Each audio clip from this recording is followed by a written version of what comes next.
안녕하세요, 토무룩입니다. 이번 영상에서는 마세라티 르반떼 시승 소감에 대해서 한번 말씀드려 보도록 하겠습니다. 마세라티 하면은 떠오르는 게 뭐 고성능차 이런 게 많이 떠오르죠. 스포츠 세단이나 스포츠카 이런 것들을 많이 만들어내는 럭셔리 브랜드입니다. 라이벌을 뽑아보자면은 비슷한 가격대의 스포츠카를 많이 만들어내고 있는 포르쉐 정도를 뽑을 수 있겠습니다. 물론 지금 두 브랜드에서 좀 위상차가 좀 있죠. 마세라티는 좀 침체에 빠져있는 브랜드이고 포르쉐는 굉장히 세계적으로 인기를 많이 얻고 있는 브랜드입니다. 그런 차이는 있습니다. 르반떼는 세계적으로 증가 추세인 SUV 시장에 마세라티가 이제 도전을 하기 위해서 공략을 하기 위해서 만들어낸 브랜드 최초의 SUV입니다. 2016년도에 아마 다들 기억하실 텐데요. TVN에서 공유가 주인공이었던 도깨비라는 드라마가 궁전에 히트를 하게 되죠. TVN에서 방영되었고요. 그때 그 도깨비 역을 맡았던 공유가 이제 타고 나왔던 차가 바로 이 르반떼입니다. 그때 꽤 화제가 된 적이 있죠.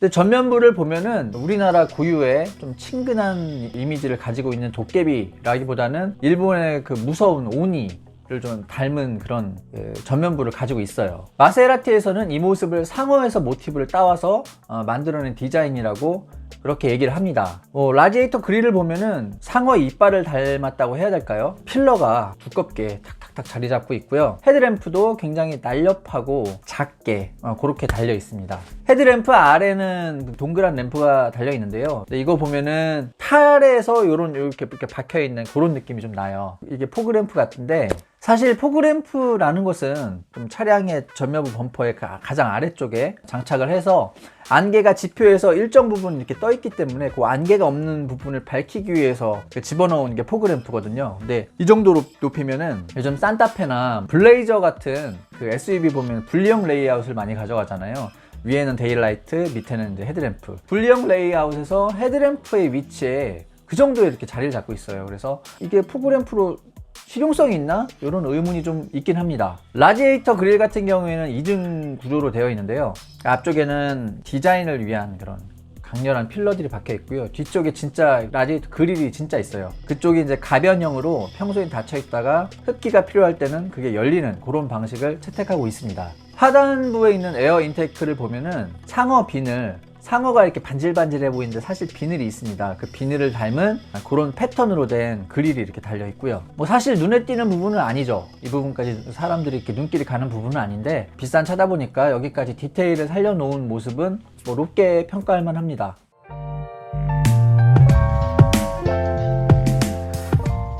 사이드뷰를 보면은 전통적인 SUV, 그러니까 좀 직선을 많이 사용해서 남성적인 분위기를 풍기는 그런 전통적인 SUV의 라인을 가지고 있진 않고요. F페이스라든가 조만간 등장할 GB80 요런 차들이 요런 루프라인, 부드럽게 샥 넘어가는 루프라인을 가지고 있는데 그런 류의 루프라인을 가지고 있습니다. 공기 저항을 감소시킨다거나 아니면 유려한 분위기를 연출한다거나 이런 부분에 강점이 있을 것 같고요. 차명이 르반떼잖아요. 이게 이제 지중해 바람이라는 뜻이거든요. 차명에 잘 어울리는 루프라인을 가지고 있다. 이렇게 볼 수 있겠습니다. 본인 라인이 좀 길어 보여요. 이거는 이제 마세라티의 전 차종이 본인 라인 이 정도 좀 길게 이렇게 뽑혀져 있는데 본인 라인만 보면은 직렬 6기통 엔진도 충분히 들어갈 수 있을 것 같은데 이 차는 V6 디젤 엔진이 들어가 있습니다. 시승 차량에는 19인치 휠 타이어가 장착이 되었고요. 안쪽에 캘리퍼는 빨간색으로 도색이 되어 있어서 좀 더 스포티한 그런 느낌을 가지고 있습니다. 축간거리도 상당히 길어 보여요. 이 차가 전장이 5m가 넘거든요. 근데 축간거리도 3m가 넘습니다. 상당히 긴 축간거리를 가지고 있어요. 전륜 쪽에 상단에 보면은 3개의 가니쉬가 이렇게 달려 있는데요. 이게 뭐 지느러미 같은 느낌? 장식으로 달려 있는 건데 도어 손잡이랑 일직선상에 딱 위치를 하면서 좀 더 균형을 잡고 있는 모습입니다. 뒷모습을 보면은 굉장히 싸나워 보였던 전면부에 비해서 좀 순해 보여요. 그래서 앞뒤 밸런스가 제가 보기엔 좀 잘 맞지가 않는 것 같아요. 앞에는 무서운 얼굴을 하고 있는데 뒤는 세상 순합니다. 거기다가 너무 무난해서 솔직히 이거다 라고 이렇게 짚어볼 수 있는 그런 포인트가 제 눈에 보이질 않아요. 무난하게 생긴 램프, 어디선가 많이 본 듯 하죠. 이게 램프들이 사실 이게 마세라티의 패밀리 룩이기도 하거든요. 근데 SUV에 올라와서 좀 잘 안 어울리는 모습인 것 같아요. 그 램프 위쪽에 엣지가 이렇게 들어가 있는데 이게 또 좀 더 날카롭게 뽑힌 게 아니고 좀 약간 둔탁하게 엣지가 들어가 있어서 이것도 잘 눈에 띄지가 않아요. 머플러 팁 같은 경우에는 팁을 감싼 소재는 잘 마감이 잘 됐어요. 근데 이것도 이제 그냥 타원형의 굉장히 무난한 4개의 머플러 팁이 이렇게 자리 잡고 있거든요. 이 차 같은 경우에는 마세라티라는 고성능 브랜드, 고성능 럭셔리 브랜드에서 나온 차인데 너무 무난하죠. 좀 더 화려한 디자인을 가져갔으면 어땠을까, 이런 좀 아쉬움이 남는 것이 사실입니다. 실내를 살피기 전에 도어를 잠깐 보면은 프레임리스 윈도우가 적용이 되어 있습니다. 스포티한 감성을 살리는데 아주 좋은 그런 세팅이라고 볼 수 있겠지만, 프레임리스 윈도우 형태의 차를 타는 분들이 많이 말씀하시는 게 도어 틀에 있는 그 고무 패킹이 좀 빨리 손상이 되는 경우가 많다고 해요. 따라서 좀 각별한 관심이 필요한 부분이 아닌가, 이렇게 생각이 됩니다. 실내로 들어가 보면 솔직히 말씀드려서 뭐 실내 인테리어 디자인이 막 대단하다 이런 감탄사가 나올 정도는 솔직히 아니에요. 좋게 말씀드리자면 클래식한 디자인을 가지고 있습니다. 제가 현대차의 그 실내 인테리어에 대해서 영상에서 칭찬을 가끔 하는데요, 현대차는 가격보다 좀 더 이렇게 높은 만족감을 느낄 수 있게 그렇게 실내 인테리어를 짜놓습니다. 근데 르반떼 같은 경우에 1억이 넘잖아요. 근데 현대차보다 솔직히 더 눈에 안 띄는 그런 디자인을 하고 있으면 이게 수긍이 잘 안 가잖아요. 저는 수긍이 잘 안 가더라고요. 적어도 제 눈에는 현대차보다 디자인적인 측면에서 나아 보인다는 생각은 별로 들지 않았어요. 다만 값비싼 차다 보니까 마감 소재 같은 경우에 굉장히 고급스럽습니다. 저렴해 보이는 구석도 없고요. 시트나 손에 만져지는 부분의 가죽의 질감이나 단단함, 그런 부분에 대해서는 굉장히 좋아요. 차체 사이즈에 비해서 실내 공간이 생각보다 좁다는 거, 이것도 짚어볼 만한 부분인 것 같아요. 스티어링 휠의 두께나 무게, 그리고 그립감, 이 정도는 좋은 편이었고요. 센터 디스플레이는 화면 크기 자체는 불만스럽지는 않은데 감싸고 있는 어떤 프레임의 디자인은 좀 무난한 타입이라고 해야 되나? 일단 현 세대 트렌드를 잘 반영한 디자인은 아니라고 생각합니다. 트립창은 좌측에 속도계, 우측에 RPM계 이렇게 되어 있어요. 보통 우리는 RPM계가 좌측에 있고 속도계가 우측에 있죠.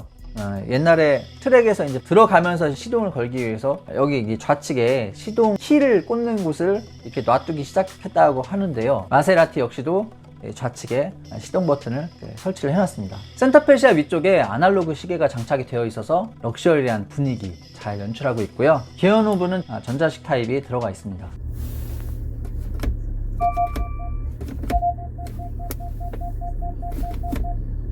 패들 시프트를 사용하는 느낌도 그다지 나쁘지 않았어요. 포르쉐가 보여주는 아주 신속한 타이밍의 그 변속감을 보여주진 않았지만 뭔가 탁탁 쳐주는 그런 느낌이 아주 좋더라고요.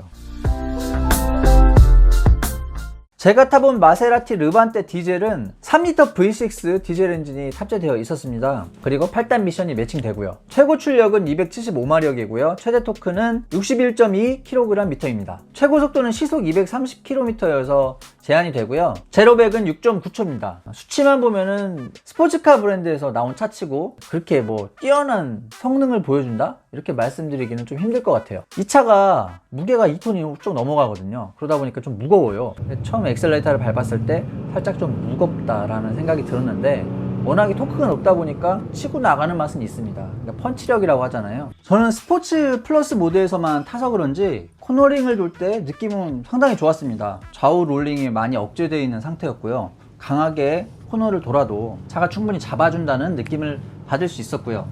또한 제동 성능 면에서도 떨어진다라는 생각은 받지 못했어요. 적어도 제가 타는 동안 브레이크 때문에 불안했다? 뭐 이런 느낌을 받지 못했습니다. 어찌 보면 마세라티라는 브랜드, 그 브랜드에서 만들어낸 차이기 때문에 당연한 부분일 수도 있지만 핸들링이나 브레이킹 부분에서는 돈값한다 이 생각이 좀 들었습니다.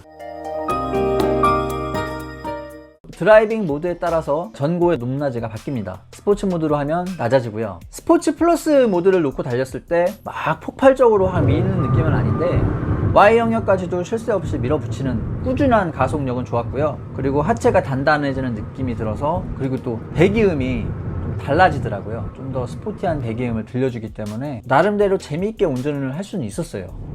확실히 디젤 차인데 진짜 조용하긴 하다. 처음에만 좀 시끄럽고 나중에는 모르겠더라고요. 근데 아직 새 차여서 그럴 수도 있고. 다만 마세라티라는 브랜드, 그 브랜드에 비해서는 성능이 좀 약한 게 아닌가, 그런 생각은 좀 들었습니다. 무난하다 그래야 되나? 이 정도 성능을 가진 차들은 많거든요. 그렇다고 해서 이 차가 뭐 연비가 뭐 확 뛰어나거나 연비도 되게 안 좋아요. 그 부분에 대해서는 좀 아쉬움이 있었습니다. 마세라티라는 브랜드에 비해서 좀 아쉬움이 있다 뿐이지 성능이 나쁘다는 거 그런 얘기는 아니니까 오해 안 하셨으면 좋겠고요. 밸런스 덕에 뭐 고속 영역에서의 안정감도 뛰어났어요. 마세라티가 고속에서 흔들리면 그거는 좀 문제가 있는 거죠. 디자인이 솔직히 좀 대중적이진 않은 것 같아요. 또 성능도 가격에 비해서 확 뛰어난 것도 아니고 그래서 판매량은 그다지 많지 않죠. 저는 솔직히 나오자마자 망할 것 같았어요. 아무리 SUV가 시장이 이렇게 계속 커진다고 하고 또 마세라티의 첫 번째 SUV라고는 하지만 디자인에서 별로 안 좋았고 가격은 물론 마세라티라는 그 브랜드에 비하면 그냥 적당한 가격이다 이렇게 생각할 수 있지만 절대적인 가격이 어쨌든 간에 1억을 훌쩍 넘어가는 차잖아요. 제가 시승한 차량만 해도 1억 3천에 육박하는 차였거든요. 1억 3천만큼의 값어치는 못하는 것 같아요. 우리나라 사람들한테 마세라티는 그렇게 친숙한 또 브랜드는 아니니까 또 그런 면도 있었고요. 거기다가 차를 타면서 좀 약간 하자가 있더라고요. 어딘지는 모르겠는데 약간 좀 떨리는 잡소리가 좀 났었고요. 그리고 A필러 쪽에 스피커가 또 안 들어오더라고요. 비싼 차를 타는데 이런 좀 하자가 있다. 이건 좀 문제가 있는 것 같습니다. 이런 부분에 대해서는 마세라티가 정말 위기를 벗어나고 싶다면 좀 더 꼼꼼하게 마감을 해주는 게 좋을 것 같다라는 생각을 좀 합니다. 지금까지 마세라티 르반테 시승 소감을 말씀드렸고요. 여기까지 하겠습니다. 구독과 좋아요 많이 부탁드리고요. 감사합니다.